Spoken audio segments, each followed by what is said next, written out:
Way out in Hampi, India, there's this incredible ancient temple, and it's holding on to a baffling secret. It's a mystery all about sound and stone.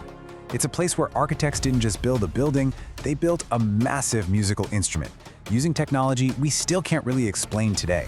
So let's dig in and figure out how they pulled this off. So let me ask you something. Can solid rock actually sing? And I don't just mean echo or, carry a sound. I mean, can you take a chunk of granite, carve it up centuries ago, and have it produce a perfect musical note with just a little tap? It sounds like something straight out of a fantasy story, right? Well, in Hampi, it's very, very real. So, what you're looking at, it isn't just some beautifully carved pillar. No way. It's actually a precision-engineered musical instrument, and the architects who designed it, they weren't just building one, they were building an entire orchestra, literally out of solid stone. Okay, so our story takes us to the amazing Vitala Temple in Hampi, India. This is the home of those legendary singing pillars. And trust me, this isn't just some quirky historical footnote. We're talking about one of the ancient world's greatest acoustic marvels. For real. And you want to know what's really wild? These pillars were built way back in the 15th century. We're talking about the absolute peak of the Vijayanagar Empire, when the Vitala Temple was like the crown jewel of their architecture. And these musical pillars, they weren't some afterthought, nope. They were baked into the original, super ambitious design right from the get-go. And we're not just talking about a couple of experimental pillars here. The temple has a whopping 56 of them. And that number is so important because it shows this was a massive, totally intentional project. They designed this thing from the ground up to create this really rich, complex musical experience. So here's where the magic really happens. When you just gently tap them, each pillar gives off this clear, perfect musical tone. And get this, together they produce the 7 notes of the Indian classical scale, the sarigama. Every single one of these pillars is so precisely tuned that musicians could literally play melodies on solid rock. Okay, so for hundreds of years, the explanation for all this seemed, well, kind of obvious. I mean, think about it. When something makes that kind of resonant, bell-like sound, what's your first thought? It's gotta be hollow, right? And that simple, common-sense idea led to a belief that stuck around for centuries. We call it the hollow pillar myth. Yeah, it was totally the common sense answer.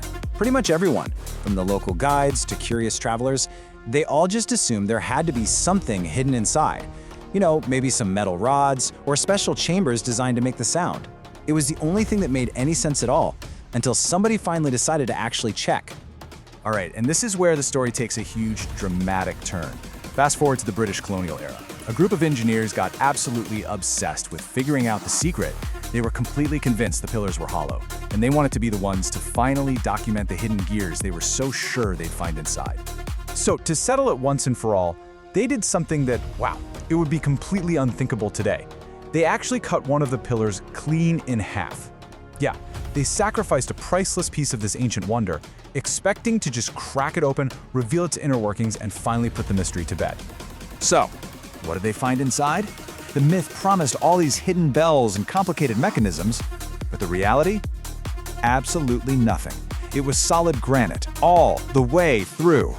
This discovery wasn't just shocking. It didn't solve the mystery at all. It made it 100 times deeper. That whole common sense explanation, it was completely, totally wrong. Okay, so if they're not hollow, how in the world do they sing? Well, the answer isn't some hidden trick or sleight of hand. It's actually a lost and, frankly, an incredibly advanced understanding of science. There's actually a formal term for this: lithoacoustic engineering. It's literally the art of shaping solid rock to control and tune its natural resonant frequency. So the architects of Hampi, they weren't just builders, they were master acousticians, figuring out how to manipulate the very vibrations inside the stone itself. And it looks like they pulled this off using 2 main techniques. First, they were super careful about selecting granite with different densities for different musical notes. And second, they carved the pillars to these incredibly precise and very different thicknesses. So it's that combination, the density of the rock and the specific shape, that tunes each pillar. It's kind of like how a guitar maker shapes wood to get a specific sound, but with giant rocks. But here's the thing. This might be the most astonishing part of the entire story. We might have a good idea now of how they did it, but the real marvel, the truly mind-blowing part, is that this is still a one-of-a-kind achievement in all of human history. No, you heard me right.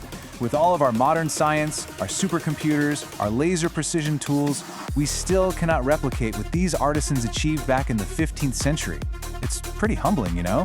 It's a huge reminder that we definitely don't have all the answers, and that some ancient knowledge has just been lost to time. So, what are we supposed to make of all this?